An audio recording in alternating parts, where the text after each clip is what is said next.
हरि ओम नमः शिवाय। ही कथा पाण गुरु कृपा सां हासिल करे रहिया आहियूं। महिरबानी करे गौर ॾेई ॿुधजो। ग़रीब केरु। मांडोकिया उपनिषद में कथा अचे थी त हिकिड़ो राजा जेको सदाईं पंहिंजी प्रजा जे सुख दुख जो ख़्यालु रखंदो हो, सो हिकु दफ़े जंगल में शिकार करण लाइ वियो। वन में भटकी रहियो हो त उते अची बरसाति पई ऐं राजा हिकु वण हेठां वञी बीठो। ओचितो राजा जी नज़र साम्हूं छप ते ध्यान में वेठल हिकु साधुअ ते पई, जंहिंखे बदन ते को कपिड़ो पातल कोन हो। हिन आस पास नज़र विधी पर खेसि साधु जी न का झोंपड़ी ॾिसण में आई ऐं न को ॿियो को सामान। राजा जे मन में अनेक सवाल उथण लॻा। साधु जी हालत ते वीचार कंदे खेसि पंहिंजे पाण ते गुस्सो अचणु लॻो। चए पियो त मां कहिड़ो न नालाइक़ राजा आहियां, जंहिंजे राज में अहिड़ा कंगाल माण्हू रहनि था। राजा बरसाति बंदि थियण ते महल ॾांहुं मोटियो।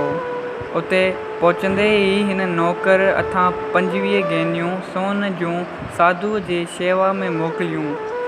नौकर साधु वटि पहुतो त ॾिठाई त हू ध्यान में वेठो आहे। नौकर खेसि नमस्कार करे हिकु पासे वेही रहियो।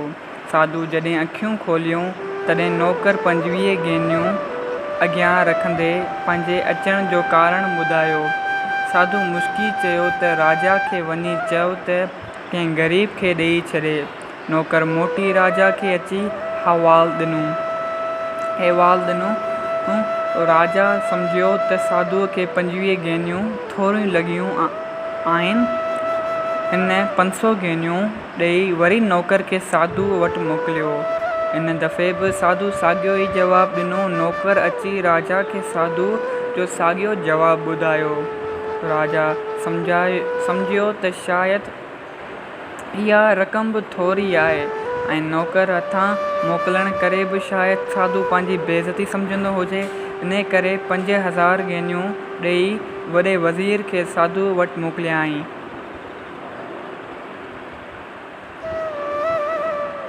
साधु वॾे वज़ीर खे बि साॻियो ई जवाबु ॾिनो। तॾहिं राजा वरी 25000 गेनियूं खेसि ॾेई रवानो कयो, पर वरी बि साॻियो ई रोकड़ो जवाबु मिलियो। आख़िर राजा पाण 1.25 लख गेनियूं खणी साधुअ वटि वियो। साधु गेनियुनि ते नज़र विझंदे मुस्कंदे राजा खे चयो त कंहिं ग़रीब ज़रूरतमंद खे ॾेई छॾियो। राजा हथ जोड़े साधुअ खे चयो त स्वामी, तव्हां खां वधीक ग़रीब केरु हूंदो? तव्हां वटि न आहे तन ढकण लाइ कपिड़ो, न रहण लाइ झोपड़ी, न बासण बर्तन ऐं न भोॼन। राजा जी ॻाल्हि ॿुधी साधुअ खां टेक निकिरी पियो। खिलण लॻो राजा।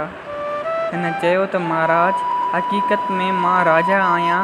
मूंखे धन जी कहिड़ी कमी आहे? राजा हैरत मां पुछियो त स्वामी, जेकॾहिं तव्हां राजा आहियो त तव्हांजी सेना किथे आहे?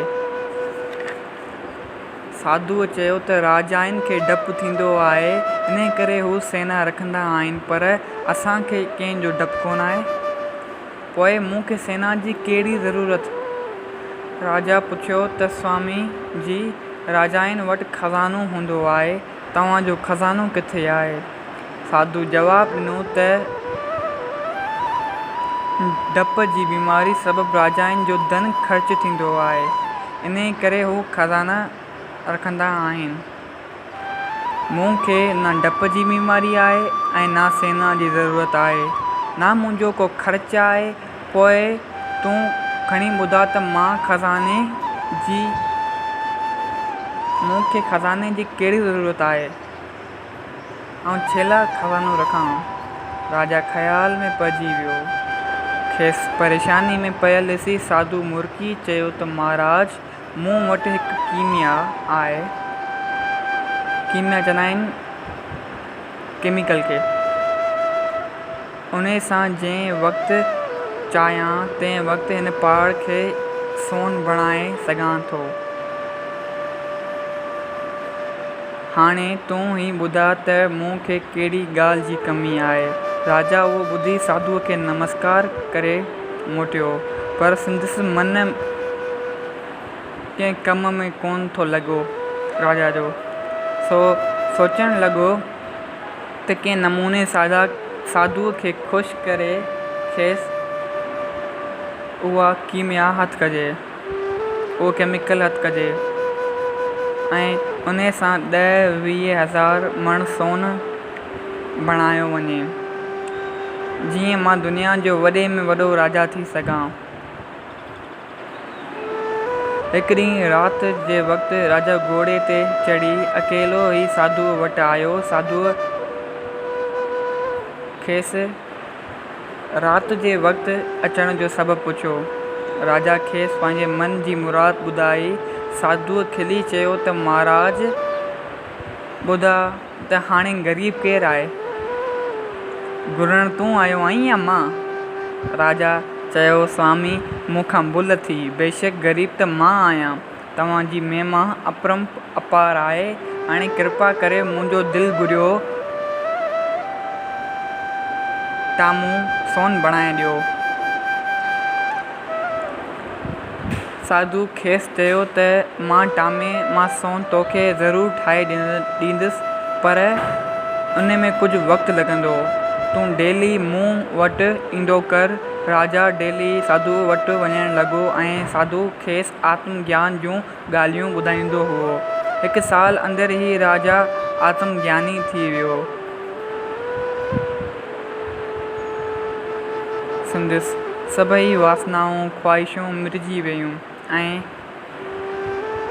खेसि मालूम थी वियो त घणे धन सां माण्हू सुखी कोन थींदो आहे।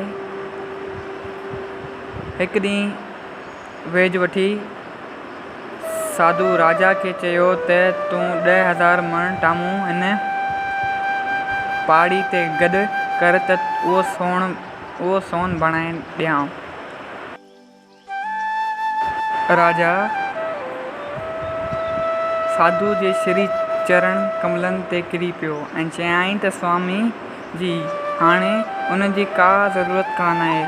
सोन सां त खणी राज वधाए सघां हुआ, पर जेको ज्ञान तव्हां मूंखे ॾिनो आहे उन सां मां माण्हुनि जी दिलियुनि खे जीते प्रेम सां राज करे सघां थो। सल्तनत खां वधीक बहितरु आहे पाड़ेसरियुनि सां रुली मिली रहणु। तमन्ना खां मथे आहे संतोष ऐं संतोष ई वॾो धन आहे। तो जय सिया राम। अगरि हीअ कथा तव्हांखे वणी आहे त हिन कथा खे पंहिंजनि सां शेयर कयो। जय सिया राम।